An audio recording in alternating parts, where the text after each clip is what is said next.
ETF index mutual funds నేర్చుకుని stock మార్కెట్లో రాణించాలనుకుంటున్నారా? వెంటనే ఈ నెంబర్కి కాల్ చేయండి.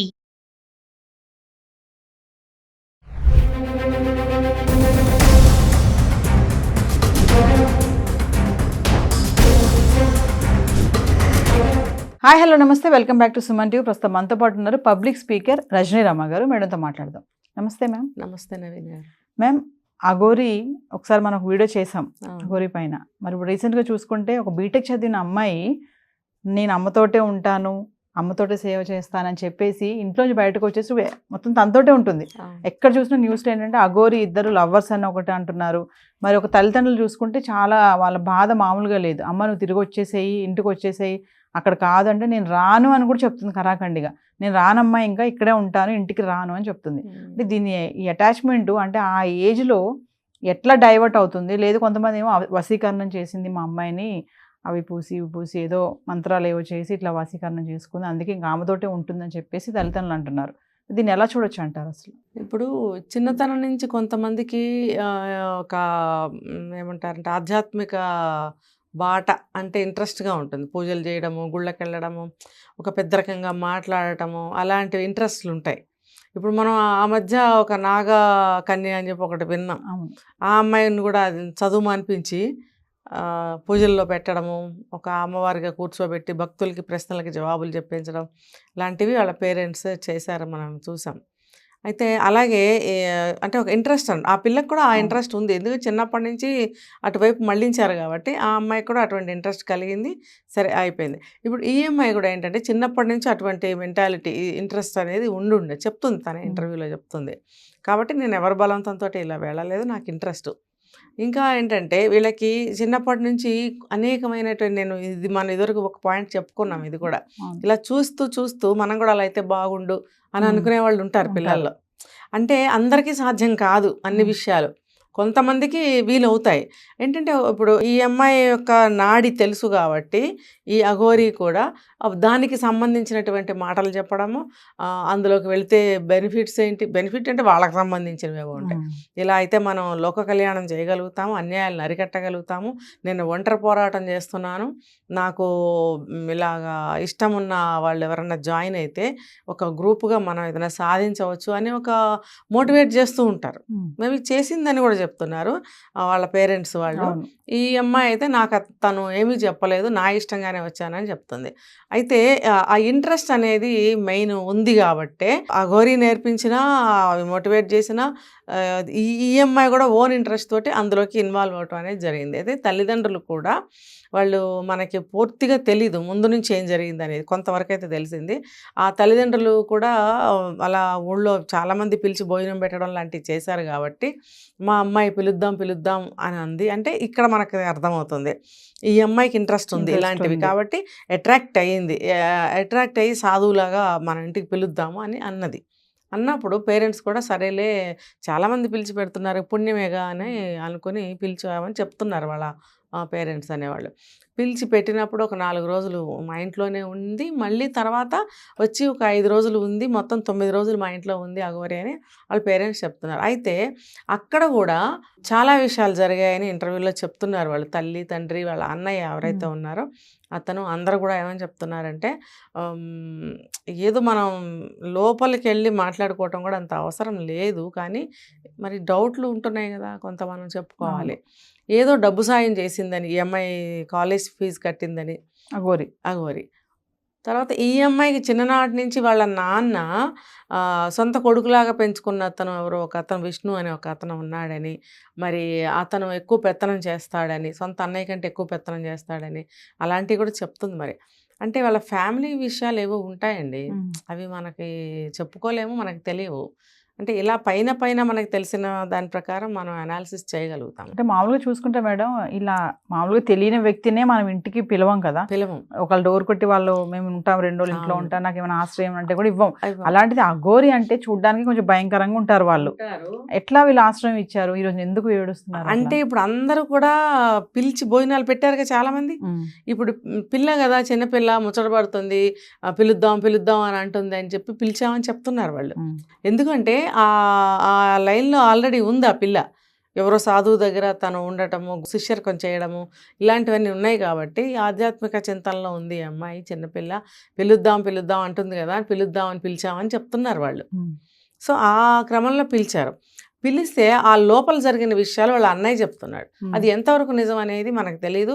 ఈ అఘోరి కూడా ఖండిస్తూ వస్తుంది, అవన్నీ అబద్ధము, నేను సెక్సువల్గా పనికిరాను, నేను ఎలా అబ్బాయిని అరేంజ్ చేస్తాను అని. అంటే అతను మరి వాళ్ళ అన్నయ్య చెప్పింది నిజమా, ఈ అఘోరి చెప్పింది నిజమా, ఎవరు నిర్ణయించగలరు? అన్నయ్య చెప్పడం ఏంటంటే నన్ను లైంగికంగా వేధించింది, మా చెల్లెలతో కూడా ఒకసారి నన్ను కమిట్ చేయించు అని అడిగింది, నన్ను హక్ చేసుకోవడం ఇవన్నీ చేసిందని ఈ అబ్బాయి చెప్తున్నాడు. అంటే ఇప్పుడు కోపాల మీద ఉన్నప్పుడు ఎవరైనా కొన్ని మాటలు ఎక్స్ట్రా మాట్లాడతారు. మరి ఇది ఖచ్చితంగా మొత్తం నిజాలా, లేకపోతే అతని మీద అదే అఘోరి మీద కోపంతో ఇంకా 2 కల్పించి చెప్పారా అనేది ఇంకా వాళ్ళకే తెలియాలి. డబ్బులు కూడా ఇచ్చి మా అమ్మ ఒప్పుకుని నన్ను పంపించింది, నేను కూడా మేజర్ని అని పదే పదే చెప్తుంది అమ్మాయి. మరి వాళ్ళే ఇష్టంగా పంపించి ఇప్పుడు ఇన్ని ఎలిగేషన్స్ తీసుకొస్తున్నారు అని చెప్తుంది అమ్మాయి. అంటే తల్లిదండ్రులు అంతలా బాధపడుతుంటే కూడా అమ్మాయికి ఇంత కూడా బాధ లేదు, నేను రాను అసలు ఇంటికి, నేను ఇంటికి రానమ్మా అని చెప్తుంది అమ్మాయి. అంటే మేడం యంగ్స్టర్స్ బీటెక్ చదివిన అమ్మాయి అంటే ఆ భక్తిలోకి వెళ్ళడం అనేది వేరే విషయం, ఇలా అఘోరాల వెనకాల వెళ్ళిపోయి వాళ్ళతో ఉండడం అనేది అంటే దీన్ని ఎలా చూడొచ్చు అన్నది భక్తి అంటారు. అది కూడా ఇది భక్తి కాకపోవచ్చు. ఇప్పుడు మనం ఒక వీడియోలో చెప్పుకున్నాం, ఇదేంటి చిన్నప్పటి నుంచి ఏదన్నా ఒకటి చూస్తే ప్రింట్ అవుతుంది, మనం కూడా అలా తయారవ్వాలి అని కొంతమంది అనుకుంటారు, ఖచ్చితంగా అనుకుంటారు. ఇప్పుడు మన అఘోరి గురించి కూడా ఇలా ఎందుకు తయారైంది, ఒక అబ్బాయి అంటే డైరెక్ట్గా అబ్బాయే జెండర్ చేంజ్ చేసుకున్నట్టు, అతనికి ఏమీ హిజ్రా లక్షణాలు ఏమీ లేకపోయినా ఆ జెండర్ చేంజ్ చేసుకుంది అని చెప్పి ఒక చోట మనం అనుకున్నాం. మరి అలాంటప్పుడు తనకి చిన్నప్పటి నుంచి వాళ్ళ నాయనమ్మని చూసి ఇన్స్పిరేషను, ఆ నాయనమ్మ వంటి మీదకి అమ్మవారు రావడము, తను కూడా అలా అవ్వాలని అనుకున్నట్టుగా ఒక ఇంటర్వ్యూలో మనకు చెప్పింది అఘోరి. కాబట్టి ఆ క్రమంలో తను జెండర్ చేంజ్ చేసుకున్నాను అని చెప్పడం జరిగింది. మళ్ళీ తర్వాత కొన్ని వీడియోస్లో ఒపీనియన్స్ అన్నీ చాలా మారిపోయాయి, ఏది కరెక్ట్ అనేది మనం నిర్ణయించలేక. చాలా ఇంటర్వ్యూస్ లో కూడా అమ్మాయి చాలా ఫ్రీగా మాట్లాడేస్తుంది, చాలా ఫ్రీగా ఇష్టంగా వచ్చాను నేను అమ్మతో ఉంటాను, ఏమైంది ఇప్పుడు ఏంటి అని అంటుంది. అంటే దీని పర్యవసానం ఎలా ఉంటుంది అంటే యూత్ చాలా మంది చూస్తూ ఉంటారు కదా మేడం. ఆ అమ్మాయికి ఏమో తెలియటం లేదు, ఇంకా చిన్న అమ్మాయి కదా, చిన్న అమ్మాయి కాబట్టి నేను మేజర్ని, నాకు అన్నీ తెలుసు, నేను అదే ఒక వీడియోలో చెప్పాను, ఆ వయసులో అన్నీ మాకు తెలుసు అనుకుంటారు. ఎన్ని తెలుసు, కొన్నే తెలుస్తాయి, అన్నీ తెలియవు. ఇప్పుడు అఘోరి అంటే ఏంటో కంప్లీట్గా తెలుసా, అసలు వాళ్ళ జీవన విధానం ఎలా ఉంటుందో తెలుసా, వాళ్ళు ఎక్కడ ఉంటారో తెలుసా, వాళ్ళు ఏం పనులు చేస్తారో తెలుసా, వాళ్ళు ఎలా ఉంటారో తెలుసా, ఎవరెవరు ఉంటారో తెలుసా, తెలియకుండా ఏదో కనిపించిందే బాగుంది నిజం అని అనుకుని అలా వెళ్ళిపోతే ఫ్యూచర్లో ఏమన్నా ప్రాబ్లమ్స్ వస్తే దానికి సంబంధించిన రిఫరికేషన్స్ అన్నీ అమ్మాయి ఫేస్ చేయాల్సి వస్తుంది. తర్వాత ఎన్ని సమస్యలు వస్తాయి తెలుసా అమ్మాయికి జీవితంలో. ఇప్పుడు తను అఘోరి అనేది మేల్ ఫిమేల్ 2 కాదు కాబట్టి ఏదో తిరుగుతుంది, సరిపోయింది వాళ్ళకి. ఈ అమ్మాయి పక్క ఆడపిల్ల, తినికి బయటకు వెళ్ళిన తర్వాత ఈ అఘోరి నా ప్రాణం ఇస్తాను, ఆ అమ్మాయికి ఏం జరగకుండా తల్లిలాగా చూసుకుంటానని చెప్తా బిడ్డ అంటుంది. నిజమే, నిజంగా అది కరెక్ట్ అయితే మనం 100 నమస్కారాలు చేయొచ్చు.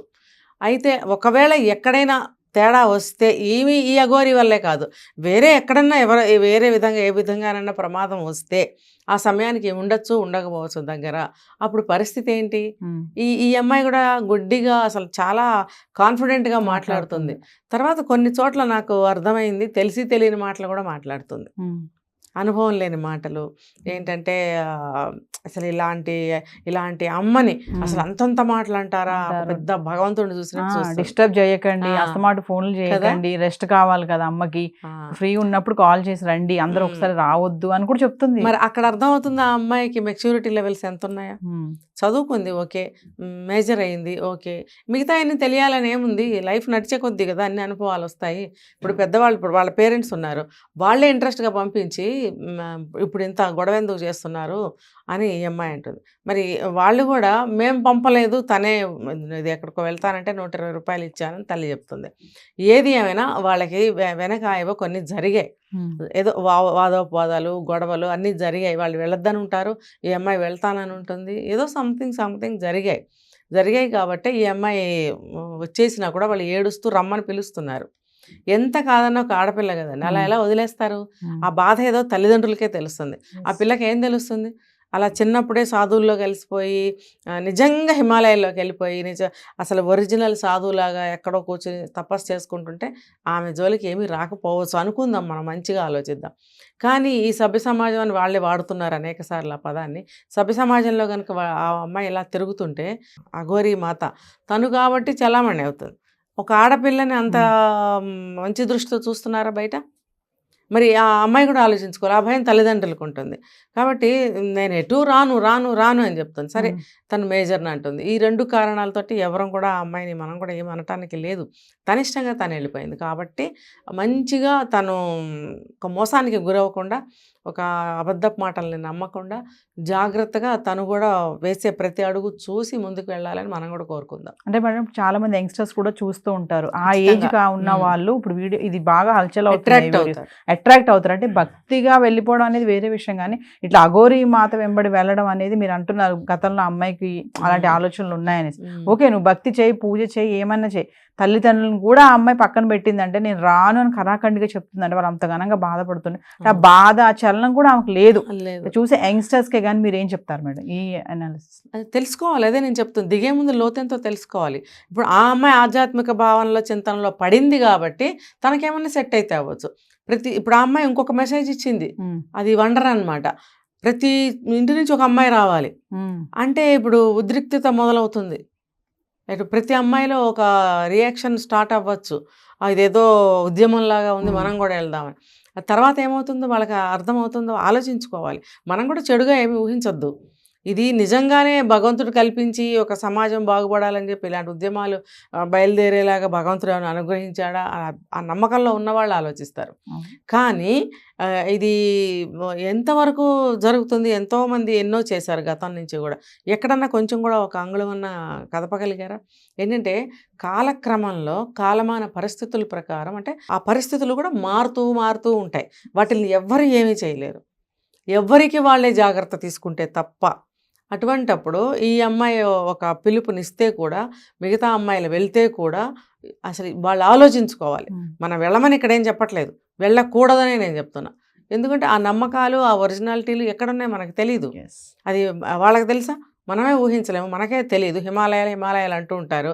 అక్కడ ఏముందో, ఏం జరుగుతుందో, ఎలా ఉంటుందో మనకేం తెలుసు? చిన్నపిల్లలకి ఏం తెలుస్తుంది ఇంకా? అలాంటప్పుడు వాళ్ళు గుడ్డిగా వెళ్ళిపోకూడదు. తల్లిదండ్రుల యొక్క ఆలోచనలు, తల్లిదండ్రులు చెప్పిన మాటని వాళ్ళు వినాలి. తల్లిదండ్రులకి బాధ కలిగించకూడదు. ఏదో వెళ్ళింది అమ్మాయి, చూద్దాం మంచి జరుగుతుంది అని అనుకోవాలి. సరే, ఇక్కడ నుంచి అందరం మేము సపోర్ట్ ఇస్తాము మంచికి అని మనం చెప్తున్నాం కదా, అందరం చెప్తున్నాం. ఒక మంచికి ఎవరైనా సపోర్ట్ ఇస్తాము అని చెప్తున్నప్పుడు అలాగే ఉండాలి. ఇప్పుడు తెగించి వెళ్ళారనుకోండి, నిజంగా ఏదన్నా జరిగితే ఎవరు రెస్పాన్సిబిలిటీ? ఇప్పుడు వాళ్ళు చెప్పారు, మేము వెళ్ళాము అనే మాట వస్తుంది తర్వాత.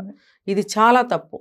ఆ అమ్మాయి ఒకటే చెప్పింది, నేను మేజర్ని, నా ఇష్ట ప్రకారం వెళ్తున్నాను, నా పేరెంట్స్ వెళ్ళమంటే వెళ్ళలేదు, అయినా కూడా వాళ్ళు వెళ్ళమన్నారు, ఇన్ని చెప్తుంది. అక్కడ అందరికీ అటువంటి పరిస్థితులు ఉండవు కదా.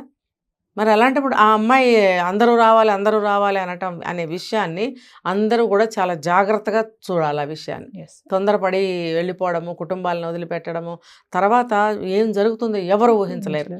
మొన్న మధ్య మనం చూసాం, కొన్ని సమాజాలు ఆడపిల్లల్ని తీసుకెళ్ళడము, అక్కడ యోగాలు అని చెప్పి ఇదని చెప్పి వాళ్ళని వేరే విధంగా వాడటము, అందులోంచి అమ్మాయిలు బయటకు వచ్చి ఇంటర్వ్యూలు కూడా మనకి ఇచ్చారు కదా. మరి అలాంటివి కూడా జరుగుతాయి. ఎవరికి తెలుసు? ఏ ముసుగులోనైనా ఏదైనా జరగచ్చు. అది మనం అబద్ధం అని చెప్పలేము, నిజం అని చెప్పలేము. సో ఏదేమైనా మేడం, ఆ తల్లిదండ్రుల బాధ మాత్రం మామూలుగా లేదు. మంచి జరగాలని కోరుకుందాం. ఆడపిల్ల ఏమైపోతుందా రేపు అని భయం. కానీ ఆ అమ్మాయికి మాత్రం ఇంత కూడా అసలు ఆ బాధే లేదు. అంటే అంత మొత్తం డైవర్ట్ అయిపోయింది అనమాట, యాంగిల్లోకి వెళ్ళిపోయింది. ఇంకా భక్తిలోకి వెళ్ళింది అనుకోవాలా, మోసంలోకి వెళ్ళింది అనుకోవాలనేది. సన్యాసం తీసుకునే వాళ్ళు మన గతంలో చూసాం. అవును, ఈ అమ్మాయి కూడా అలాగే సన్యాసం తీసుకుంటే కనుక మరి సన్యాసులు ఉన్నారు. మరి ఈ అమ్మాయికి అంత కాన్ఫిడెన్స్ ఉంది అని అంటే, అంత ధైర్యం ఉంది, నాకు నిజంగానే ఈ జీవితం మీద విరక్తిగా ఉంది, నేను అటే వెళ్ళాలనుకుంటున్నాను, నేను సన్యాసంలో కలిసిపోతున్నాను అని అన్న భావనలో అమ్మాయి ఉంటే కనుక ఇంకా దైవమే ఆ అమ్మాయికి తోడుగా ఉండాలి. Thank you.